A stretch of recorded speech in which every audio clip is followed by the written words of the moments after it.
ઓહો, વાહ, ખૂબ સરસ. આ સાડી તને આમ કેટલી સરસ લાગે છે. સાડી કેમ પહેરતા નથી? એકદમ મસ્ત લાગે છે. સાડી પ્રસંગમાં જ પહેરવાની. મેં માર્કિંગ કર્યું છે દોસ્તો. અમુક બૈરાઓ શું કરે છે ખબર છે?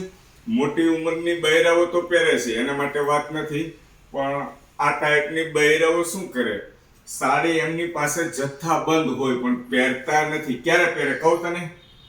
માતાજીને નિવેદ હોય, હવન હોય, આ રીતના બધી બૈરાઓએ નક્કી કર્યું કે આજે સાડી પહેરવી છે ત્યારે તમે પહેરો છો, બાકી પહેરતા નથી. પહેરો છો કે નથી પહેરતા?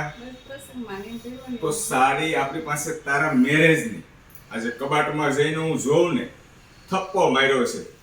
આપણા મેરેજ વખતની સાડી એમને પડી છે, ક્યારેય મેં તને પહેરતા નથી જોઈ. આવું ક્યારેક ક્યારેક પહેરે છો, બરાબર છે. બાકી તમે પહેરો શું? ડ્રેસ પહેરો, જીન્સ ટી શર્ટ પહેરો, પહેરો કે નહીં? પેલા આવે પહેરેલા પહેરો, ચૂડીદાર, આવું બધું પહેરો છો. પણ એકદમ સરસ, બ્યુટીફુલ, નાઇસ આ સાડીની અંદર તમે લાગો, આમ પરી જેવા લાગો. ખરેખર ખોટું નથી કહેતો. બહેનો, આપણી જે જૂની જે પ્રથા પ્રમાણે જે સાડી છે ને, એ ઓછી થતી જતી હોય એવું મને લાગે છે. હવે બધા પહેરે છે. હવે પણ પહેરે એ સારું, મને ગમ્યું. હવે પાછો ક્રેઝ આવ્યો પ્રસંગમાં સાડી. પ્રસંગમાં સાડી નહીં, રેગ્યુલરમાં પણ પહેરો, મારું એવું કહેવાનું છે. તો જે કલરની સાડી છે ને, એ તમારે પહેરાઈ જાય ને, કામમાં લાગે. મેરેજને કેટલા વર્ષો થયા, એમ નમ અત્યારે સાડી છે ને બાટી ગઈ છે. સૂટકેસું ભરેલી છે, સૂટકેસું 2 વાર કે 3 વાર કે 4 વાર જ પહેરી છે. સાચું કે ખોટું? બસ એટલી જ વાત. મારી વાત હું બરાબર નોટિસ કરીને જ વાત કરું છું, એમને વાત નથી કરતો.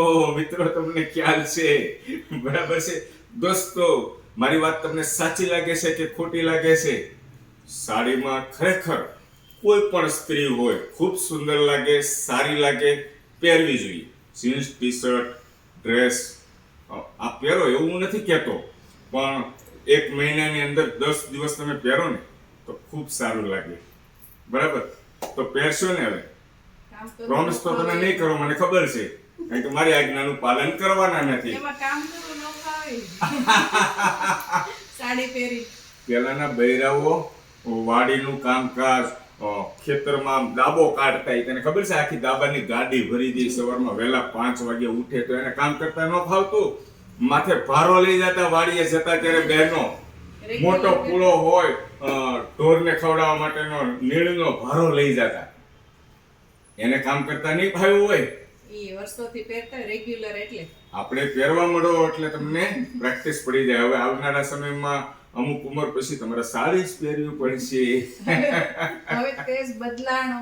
મોટી ઉંમરે સાડી નથી પહેરતા અત્યારે. કાંઈ વાંધો નહીં, તમે તમારું ધાર્યું જ કરવાના છો. મને જેવું લાગ્યું એવું મેં કીધું.